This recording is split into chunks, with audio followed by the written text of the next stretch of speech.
بسم اللہ الرحمن الرحیم الصلاۃ والسلام علیکہ یا سیدی یا رسول اللہ وعلی آلک و اصحابک یا سیدی یا حبیب اللہ الصلاۃ والسلام علیکہ یا نبی اللہ وعلی آلک و اصحابک یا سیدی یا نور اللہ۔ آج انشاءاللہ عز و جل ہم سورہ فاتحہ کی تفسیر پڑھیں گے۔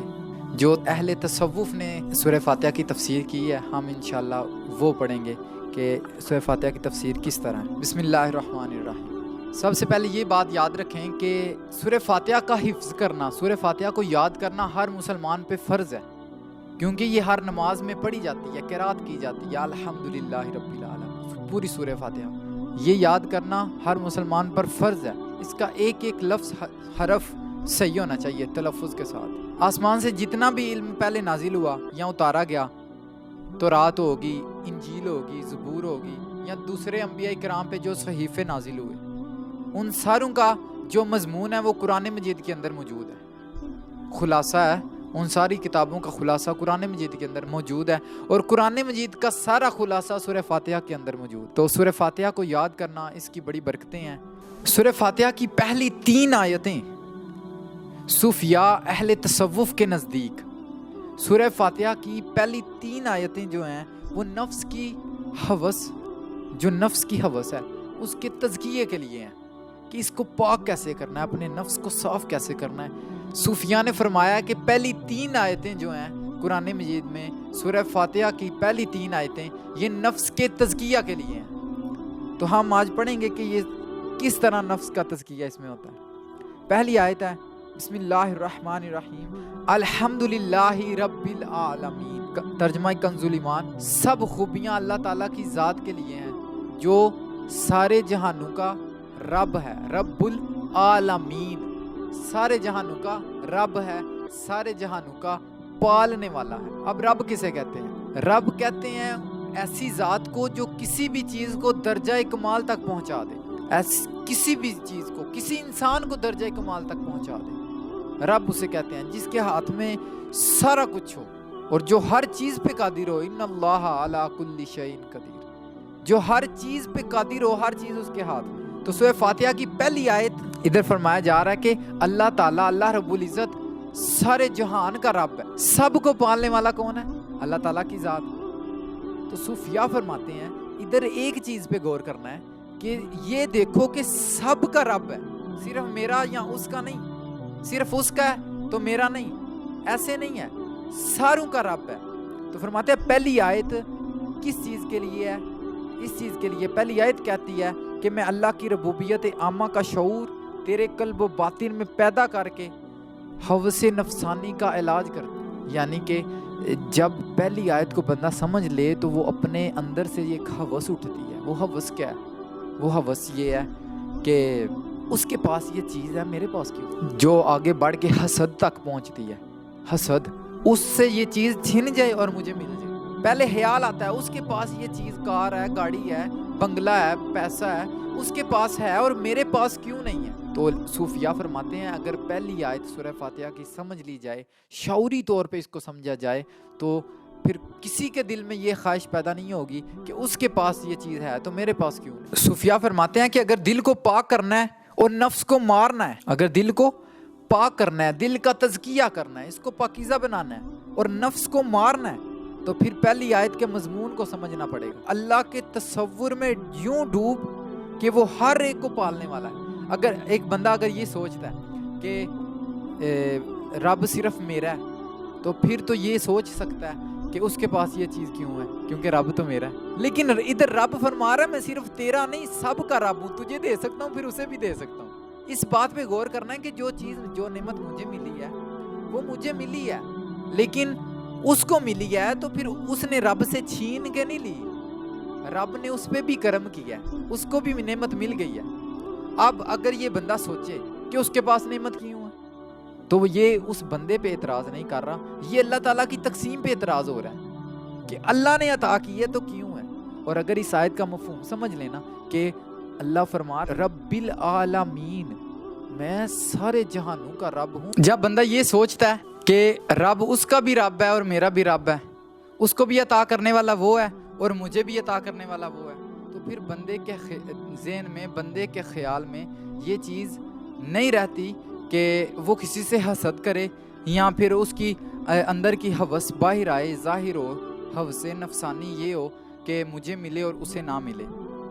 یہ انسان دیکھیں، اگر اللہ تعالیٰ سب کو عطا کرنے والا ہے تو پھر بندہ دیکھتا ہے کہ یہ تو میرے محبوب نے اس کو بھی عطا کیا، پھر بندہ خوش ہوتا ہے کسی کی نعمت کو دیکھ کے، کہتا ہے میرے رب نے عطا کیا۔ یہ نہیں کہتا کہ اس کو ملا کیوں ہے، کہتا ہے کہ میرے رب نے جس نے مجھے عطا کیا نا، اس نے اس کو بھی عطا کیا۔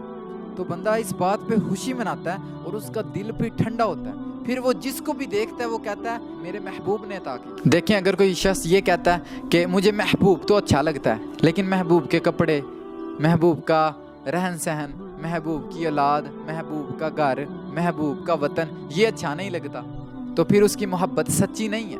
اگر کوئی شخص کہتا ہے کہ رب میرا ہے، میں مانتا ہوں، تو پھر وہ رب کی تقسیم کو بھی مانے، پھر وہ اس بات کو بھی مانے کہ رب نے اس کو دیا ہے تو اللہ تعالیٰ بہتر سمجھتا ہے اس کے بارے میں، اللہ تعالیٰ بہتر فیصلہ کرتا ہے کہ اس کو کون سی چیز عطا کرنی ہے، کون سی نہیں۔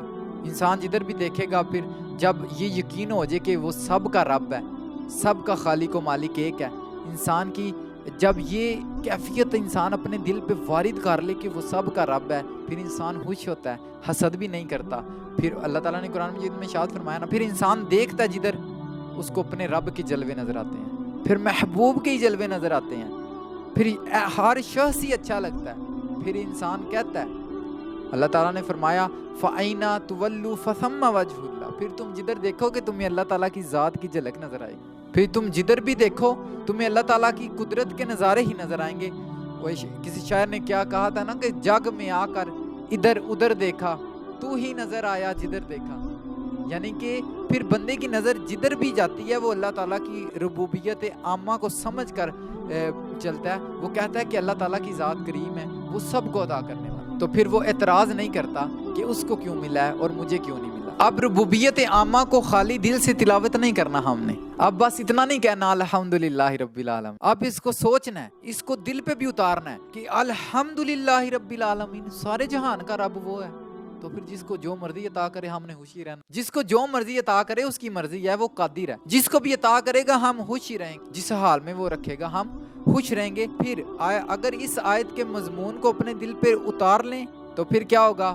نفس کی پہلی خرابی جو ہے کہ انسان کی خواہش جنم لیتی ہے کہ میرے پاس نہیں ہے، اس کے پاس ہے تو کیوں ہے، میرے پاس ہونا چاہیے، یہ پہلی خرابی ختم ہو جائے گی اگر بندہ یہ سمجھ لے کہ اللہ ہی سب کو، میرا ہی محبوب سب کو عطا کرنے والا، میرا محبوب مجھے بھی عطا کر رہا ہے اور اس کو بھی عطا کر رہا ہے۔ سورہ فاتحہ کی پہلی آیت الحمدللہ رب العالمین، صوفیاء نے اس کو اپنے دل پہ وارد اور فرمایا کہ اس آیت کو شعوری طور پر سمجھو کہ یہ اللہ تعالیٰ کی تقسیم کے حوالے سے بتایا جا رہا ہے کہ تمام جہانوں کا رب ہے، سب کا پالنے والا وہ ہے، سب کو عطا کرنے والا وہ ہے، تو پھر آپ نے سمجھنا ہے کہ جو کسی کو ملا ہے وہ بھی اللہ تعالیٰ نے عطا کیا ہے، مجھے حسد نہیں کرنا، میں نے اعتراض نہیں۔ دوسری آیت الرحمن الرحیم، صوفیاء فرماتے ہیں کہ نفس کی دوسری بڑی خرابی غضب ہے، غصہ ہو جانا۔ نفس کی پہلی خرابی تھی اسے کیوں ملا مجھے ملی، دوسری خرابی ہے غصہ ہو جانا کسی بات۔ وہ ایک فقیر تھا تو ایک شخص اس سے کہنے لگا، وہ خود کو نہ کہتا تھا کہ میں فقیر ہوں، ایک شخص اس کو کہنے لگا کہ مجھے پانی چاہیے، اس کے پاس پانی نہیں تھا، وہ جو کہتا تھا نا میں فقیر ہوں، اس کے پاس پانی نہیں تھا، تو وہ کہنے لگا مجھے پانی چاہیے، تو وہ فقیر جو بنا ہوا تھا وہ کہتا ہے میرے پاس پانی نہیں ہے۔ اس شخص نے پھر کہا مجھے پانی دے، مجھے پانی چاہیے، اس کو تھوڑا سا اور غصہ آ گیا، وہ کہتا ہے میرے پاس پانی ہے ہی نہیں، اس نے پھر کہا مجھے پانی چاہیے، تیسری مرتبہ کہا تو فقیر کو غصہ آ گیا، پاس چھڑی پکڑی ہوئی تھی، اشارہ کر کے کہتا ہے بھاگ جو ادھر سے، میرے پاس پانی نہیں ہے۔ اس شخص نے پھر کہا مجھے پانی چاہیے۔ اس فقیر کے پاس ایک چھڑی پڑی ہوئی تھی جو کہہ رہا تھا کہ میں فقیر ہوں، اس نے چھڑی پکڑی اور اس کو ماری، جیسے ہی ماری تو وہ شخص کہنے لگا کہ مجھے پانی چاہیے، اس نے پھر کہا، پانچویں مرتبہ اس نے کہا مجھے پانی چاہیے۔ اس شخص نے وہ جو فقیر ہے اس نے چھڑی پکڑی اور اس کو مارنا شروع ہو گیا اور کہتا ہے کہ بھاگ جاؤ۔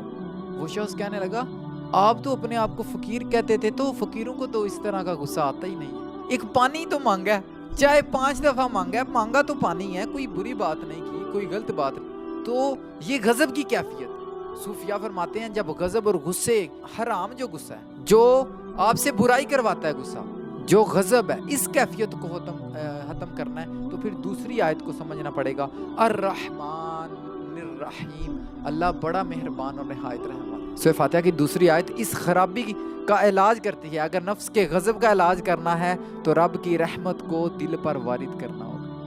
اگر آپ نے دیکھنا نا کہ مجھے غصہ بڑا ہوتا ہے تو سوچنا ہے کہ میرا رب تو رحمان ہے، وہ تو رحیم ہے، وہ تو رحم کرنے والا ہے، وہ تو زیادہ رحم کرنے والا ہے۔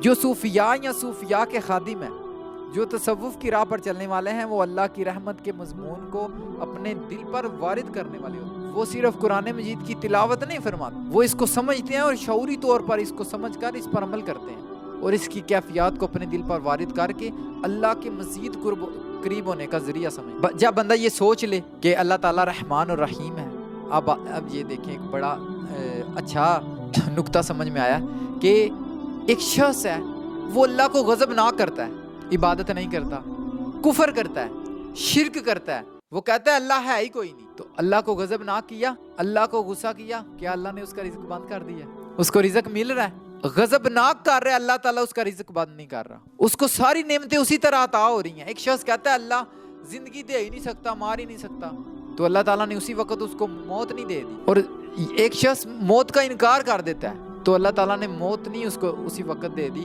کہ اب مان نہیں۔ اللہ کو جو غضب نہ کرتا ہے اللہ اس پہ بھی رحم ہی کرتا۔ تو صوفیاء میں، اہل تصوف والوں میں جو زیادہ بڑی خوبی پائی جاتی ہے دوسری، وہ الرحمن الرحیم کے مفہوم کو سمجھ کر اپنے دل پہ وارد کرتے ہیں اور کہتے ہیں کہ زیادہ دیر رحمان اور رحیم کی طرح رہنا ہے، زیادہ رحم کرنا ہے، زیادہ مہربانیاں کرنی ہیں۔ تو اس آیت کے مفہوم کو بھی سمجھنے کی ضرورت ہے۔ سیدنا امام حسن یا پھر امام باقر رضی اللہ تعالیٰ عنہ کا ایک خادم تھا، اس سے کوئی غلطی ہو گئی تو آپ اس کو سزا ہی دینے لگے تھے، قریب تھا کہ سزا دے دیتے۔ اس نے قرآن مجید کی آیت پڑھ دی، ابھی اس کو سزا دینے لگے تھے، اس نے آیت پڑھ دی۔ آیت کا ترجمہ یہ ہے کہ اللہ کے بندے تو غصے کو پی جاتے ہیں، تو جب آیت پڑھی تو ان کے چہرے کے جو تیور تھے وہ فوراً بدل گئے، ٹھنڈے ہو گئے تھوڑے، ابھی ٹھنڈے ہی ہوئے تھے۔ اس نے پھر آیت پڑھ دی کہ اللہ کے بندے فقط غصے کو پیتے نہیں ہیں بلکہ غلطی کو معاف بھی کر دیتے ہیں۔ اس خادم سے غلطی ہو گئی تھی نا، اب بچنے کے لیے اس نے پھر آیت پڑھ دی، انہوں نے معاف کر دیا۔ وہ کہتے ہیں جا اللہ کی عزت کی قسم تجھے میں نے معاف کر دیا۔ جب معاف کیا اس نے ایک اور آیت پڑھ دی، کہتا ہے اللہ احسان کرنے والوں کو، اللہ معاف کرنے والوں کو بڑا پسند کرتا۔ تو انہوں نے فرمایا جا اللہ کی عزت کی قسم میں نے تجھے آزاد کر دیا۔ یعنی کہ رحمان اور رحیم کی صفت کو سمجھیں تو پھر آپ کو زیادہ رحم کرنے میں لطف آئے گا، آپ کو اللہ تعالیٰ کا قرب اور عزت ملے گی۔ تیسری آیت سورہ فاتحہ کی جو تیسری آیت ہے، یہ نفس کی کون سی خرابی کو ختم کرتی ہے؟ پہلی آیت نفس کی ہوس کو ختم کرتی ہے، انسان کو ہوس ہوتی ہے اس کے پاس چیز ہے میرے پاس کیوں۔ سورہ فاتحہ کی دوسری آیت انسان کے غضبناک ہونے کو ختم کرتی ہے، یہ جو انسان کے اندر، انسانی نفس کے اندر خرابی ہے۔ جو تیسری نفسانی خرابی ہے وہ کیا ہے؟ شہوت۔ تیسری خرابی نفس کی شہوت ہے۔ سورہ فاتحہ کی تیسری آیت شہوت کا علاج بتاتی ہے۔ سورہ فاتحہ کی تیسری آیت شہوت کا علاج بتاتی ہے۔ مالکی یوم الدین، شہوت انسان پر اس وقت غالب آتی ہے جب وہ بھول جاتا ہے کہ میں نے اللہ تعالیٰ کی بارگاہ میں حاضر ہونا ہے۔ جب وہ ان چیزوں کو بھول جاتا ہے، شہوت غالب آ گئی کہ کچھ بھی کر سکتا ہے۔ جب وہ کچھ بھی کر سکتا ہے پھر وہ شہوت میں پھنس جاتا ہے شیطان کی اس جال۔ تو پھر اس کو اس آیت کے مفہوم کو سمجھنا اور اس آیت کی کثرت سے تلاوت کرنی ہے۔